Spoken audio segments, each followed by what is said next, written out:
क्या आपने कभी सोचा है कि सिर्फ 30 दिनों में जिंदगी बदली जा सकती है? ये कहानी है अर्जुन की, एक आम इंसान जो जिंदगी की दौड़ में हर दिन हारता जा रहा था। न वक्त पर उठ पाता, न मन लगाकर काम करता और हर शाम सोचता, कब बदलेगी मेरी जिंदगी। एक दिन ऑफिस से लौटते वक्त अर्जुन पार्क में बैठा था, सिर नीचे झुका हुआ।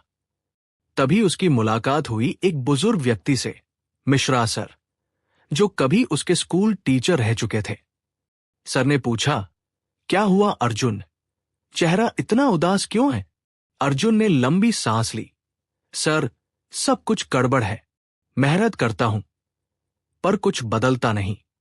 मिश्रा सर मुस्कराए, बोले, बेटा, सफलता कोई रहस्य नहीं। ये रोज की आदतों से बनती है। अगर तुमने 30 दिन खुद को समर्पित कर दिए, हर दिन थोड़ा सा सुधार किया, तो जिंदगी बदल जाएगी। ये सुनकर अर्जुन के मन में चिंगारी जल उठी। उसे लगा जैसे किसी ने उसके भीतर की रोशनी फिर से जगा दी हो। और यहीं से शुरू हुई उसकी 30 दिनों की यात्रा। बदलाव का पहला दिन, डेज 5 मैं कर सकता हूं। पहले दिन अर्जुन ने अपने कमरे की दीवार पर लिखा, मैं कर सकता हूं। सुबह उठकर उसने वो लाइन जोर से पढ़ी। पहले अजीब लगा, मगर धीरे धीरे इन शब्दों में शक्ति महसूस होने लगी। उसे एहसास हुआ कि अब तक वह दुनिया को बदलने की सोचता रहा, लेकिन असली लड़ाई खुद के भीतर थी। जैसे कंप्यूटर में वायरस आ जाए तो पहले उसे साफ करना पड़ता है, वरना कोई सॉफ्टवेयर काम नहीं करेगा। वैसे ही हमारे दिमाग में भरे नकारात्मक विचारों को साफ करना जरूरी है। हर सुबह वो खुद से 5 बातें दोहराने लगा। मैं सक्षम हूं। मैं अपने लक्ष्य के लायक हूं। आज का दिन मेरा है। मैं हार नहीं मानूंगा। मैं सफलता के रास्ते पर हूं। धीरे धीरे उसका आत्मविश्वास बढ़ने लगा। अब वह छोटी चीजों में भी सकारात्मकता ढूंढने लगा। नई आदतें, नई सोच, डेज 6-10, स्मॉल विन्स। छठे दिन अर्जुन ने महसूस किया कि सोच बदलने के साथ साथ आदतें बदलना भी जरूरी है। वो हर सुबह 30 मिनट पहले उठने लगा। पहले मुश्किल हुआ, लेकिन उसने खुद से कहा, अगर मैं खुद को नहीं जीत सकता तो दुनिया को कैसे जीतूंगा। वो एक छोटी सी नोटबुक लेकर बैठा और लिखा, आज मैं क्या बेहतर कर सकता हूं। पहले दिन उसने सिर्फ एक काम लिखा, सोशल मीडिया पर कम समय। दूसरे दिन, ऑफिस में समय पर पहुंचना। तीसरे दिन, अपनी मां से बिना फोन देखे बात करना। ये छोटी जीतें थी, पर हर दिन उसे अंदर से मजबूत बना रही थी। जैसे रोज एक ईंट जोड़ने से दीवार बनती है, वैसे ही रोज एक अच्छी आदत जोड़ने से सफलता की दीवार खड़ी होती है। अनुशासन की ताकत, days 11-15, hard work versus smart work. 11वें दिन अर्जुन ने खुद को एक नई चुनौती दी, डिसिप्लिन चैलेंज। हर दिन एक टाइम टेबल बनाना और उसका पालन करना। सुबह 6 बजे उठना, 30 मिनट किताब पढ़ना और फिर दिन के 3 मुख्य काम तय करना। पहले कुछ दिन कठिन लगे, लेकिन धीरे धीरे उसे मजा आने लगा। अब हर काम पूरा होते ही वो नोटबुक में टिक लगाता और खुद से कहता, शाबाश अर्जुन, तू जीत रहा है।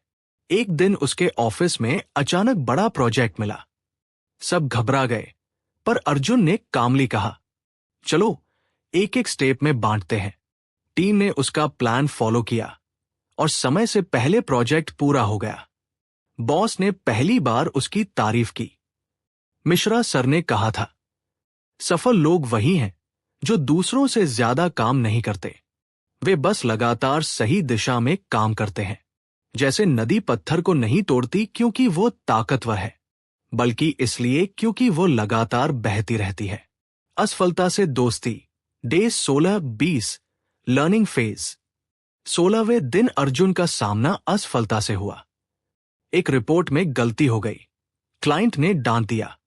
उसका मन टूट गया। वो रात भर जागा और सोचा, क्या मुझसे नहीं होगा? लेकिन तभी उसे सर की बात याद आई। हर असफलता में एक सीख छिपी होती है। अगले दिन अर्जुन ने वही रिपोर्ट फिर से ध्यान से बनाई और इस बार गलती न के बराबर थी। उसने समझा कि सफलता गलती से बचने में नहीं बल्कि गलती से सीखने में है। थॉमस एडिसन ने कहा था, मैं असफल नहीं हुआ, मैंने 1000 ऐसे तरीके खोजे जो काम नहीं करते। अर्जुन ने भी ठान लिया, अब गलती दुश्मन नहीं, गुरु है। आत्मविश्वास का विस्फोट, डेज 21-25, विनिंग माइंडसेट। अब अर्जुन में आत्मविश्वास झलकने लगा था। वह दूसरों की नकारात्मक बातों को नजरअंदाज करना सीख गया था। ऑफिस में जब कोई कहता, ये तो मुश्किल है, वह मुस्कुराकर जवाब देता, मुश्किल तभी तक है जब तक कोशिश नहीं की। उसने खुद को मिरर प्रैक्टिस से और मजबूत किया। हर सुबह आईने में देखकर बोलता, मैं अपने सपनों के काबिल हूं। धीरे धीरे उसके आसपास के लोग भी नोटिस करने लगे। सहकर्मी पूछते, तू बदल गया है यार, क्या राज है? वो बस मुस्कुराता और कहता, मैंने खुद को 30 दिन दिए हैं। अगर आप रोज थोड़ा सा सुधार करें तो साल के अंत तक आप 37 गुना बेहतर इंसान बन सकते हैं। ये 1% डेली इंप्रूवमेंट का सिद्धांत है। आभार और उद्देश्य, डेज 26-30, दी फाइनल ट्रांसफॉर्मेशन। अब अर्जुन हर दिन ग्रैटिट्यूड जर्नल लिखने लगा। हर रात सोने से पहले 3 चीजें लिखता जिनके लिए वह आभारी है। मेरी मां का साथ, आज सीखा सब्र, अपने अंदर का आत्मविश्वास। वो अब छोटी छोटी खुशियां महसूस करने लगा। अब सफलता उसके लिए पैसा या पद नहीं बल्कि संतुलन बन गया था। 30वें दिन शाम को वो फिर पार्क में पहुंचा जहां से यह यात्रा शुरू हुई थी। मिश्रा सर वहां बैठे थे। अर्जुन ने मुस्कुराते हुए कहा, सर, आपने सही कहा था। सिर्फ 30 दिन ने मेरी सोच, आदत और जिंदगी तीनों बदल दिए। सर बोले, सफलता मंजिल नहीं अर्जुन, ये रोज की यात्रा है। अगर तुम आज का दिन जीत लेते हो तो कल अपने आप आसान हो जाता है। ये कहानी अर्जुन की है, पर असल में ये हम सबकी कहानी है। हर किसी के अंदर एक अर्जुन है जो अपने सपनों के लिए लड़ना चाहता है, पर डर, आलस और संदेह उसे रोक लेते हैं। आर्थर परेरा की किताब सक्सेस इन 30 डेज यही सिखाती है। सफलता अचानक नहीं आती, वो रोज की मेहनत का नतीजा होती है। बड़े बदलाव की शुरुआत हमेशा छोटे कदमों से होती है। और सबसे जरूरी, खुद पर भरोसा रखना सीखो। तो आज से अपने 30 दिन तय करो। एक कागज पर लिखो, अगले 30 दिनों में मैं कौन बनना चाहता हूं। हर दिन थोड़ा सुधार, थोड़ा अनुशासन और थोड़ा विश्वास जोड़ो, क्योंकि जब तुम खुद को जीतना सीख जाते हो तो दुनिया की कोई ताकत तुम्हें रोक नहीं सकती। सफलता का रास्ता कठिन जरूर है, लेकिन जो हर दिन थोड़ा आगे बढ़ता है वो एक दिन वहां पहुंच जाता है जहां बाकी पहुंचने की हिम्मत नहीं करते। तो क्या तुम तैयार हो अपने 30 दिन की यात्रा शुरू करने के लिए?